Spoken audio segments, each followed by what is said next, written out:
Saudara polisi menangkap 2 tersangka pemberi hadiah atau gift terkait promosi situs judi online kepada TikToker Gunawan Satbor.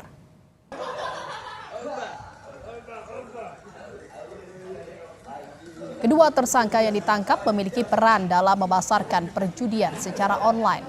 2 tersangka berinisial MG dan FWB.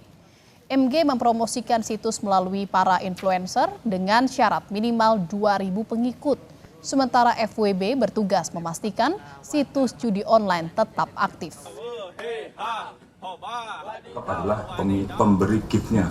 Kalau beberapa waktu yang lalu kita melihat ada seorang TikToker Satbor sempat diamankan, kemudian sekarang kita berikan penangguhan.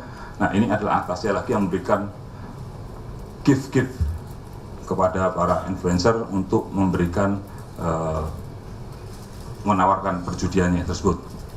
Ada 2 orang yang kita amankan. Yang pertama inisial MG yang berperan sebagai marketing website judi online, mempromosikan atau mengendorse Naga Kuda melalui influencer, di mana yang syarat untuk menjadi influencernya adalah minimal pengikutnya 2.000 orang.